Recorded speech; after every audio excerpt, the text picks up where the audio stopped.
I hit the floor hard. The sound of my body cracking against the bottom step still echoes in my head. My vision blurred, pain spreading like fire through my ribs. Above me, Bria leaned over the railing, her lips curved into a smirk she didn't bother hiding. "You deserved it," she whispered. My parents rushed to her, not me. My mother's trembling voice asked the question that sealed my silence. "It was an accident, right, Bria?" Bria's eyes met mine. She didn't flinch. Yes, she slipped. I wanted to scream, but the pain swallowed my voice whole.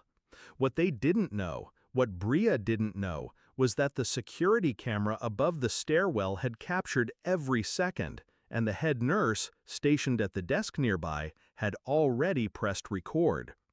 Growing up, Bria and I had been cast in roles we never chose. She was the golden one, pretty, reckless, adored. I was the quiet shadow, the dependable daughter who cleaned up her messes. When she crashed my father's car, I was the one who lied for her. When she stole from my mother's purse, I was the one who returned the money. Every time she broke something, I was the glue. But glue only holds until it cracks. The first time I saw real malice in her eyes was the night she cornered me in the kitchen. "You think you're smarter than me, don't you?" she spat. "Always so perfect, always so good.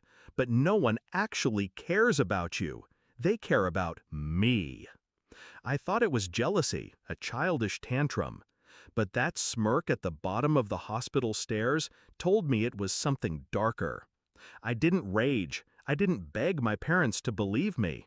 I stayed silent, letting them cradle her as if she were the one bleeding.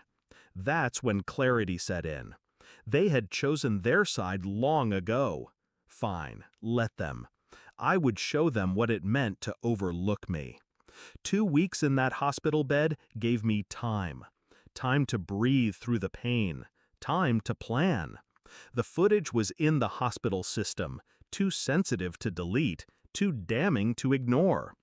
I requested a copy through the head nurse, framing it as insurance for liability. She didn't ask questions. She slipped me the file quietly, her knowing eyes a promise of discretion. From there, it was methodical. First, I secured an external hard drive. One copy for me, one tucked safely into a lawyer's office under my name. No one could erase what Bria did now. Second, I waited. Timing mattered. If I exposed her too soon, they'd dismiss it as misunderstanding. No, I needed Bria comfortable, arrogant, careless. So I smiled when she visited my hospital room, feigning weakness. She leaned close once, whispering, "Next time, maybe I'll make sure you don't get up." Her mistake. She thought I was still the glue. My discharge day came. They all stood there, Mom, Dad, Bria. She held balloons. My parents held relief. I held silence. But the silence was not empty. It was loaded.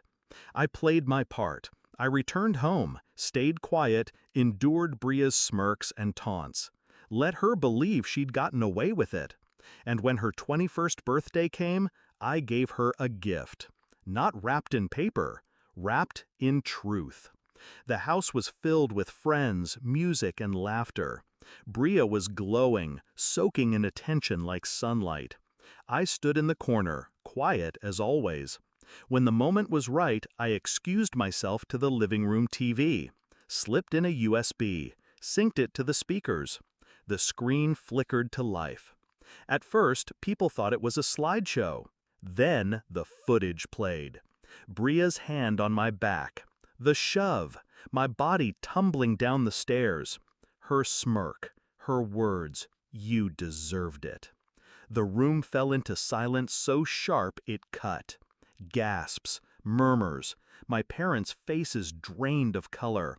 Bria froze, the champagne glass slipping from her hand and shattering on the floor. That's not... But the tape played again and again. Every angle, every second. Undeniable. My parents looked at her, not me. For the first time in my life, their eyes were filled with something other than blind adoration. It wasn't love, it wasn't pity, it was fear. Bria's world cracked in real time, friends backing away, whispers spreading like wildfire. And me? I stood there, calm, unmoving, my silence louder than any accusation. She lunged at me once, desperate, but Dad pulled her back. His voice broke when he finally said the words I'd waited my entire life to hear. "What did you do, Bria?" By the next morning, she was gone. Expelled from the university, cut off financially, branded by her own actions. My parents tried to patch the mess, but some things can't be fixed with lies and denial. And me? I didn't gloat. I didn't need to. Justice doesn't always come in courtrooms. Sometimes it comes in the living room, on a flickering TV, in front of every person who once worshipped her. I think about that moment at the bottom of the hospital stairs. The pain, the helplessness, her smirk. She was right about one thing. I did deserve it. Not the fall, the victory.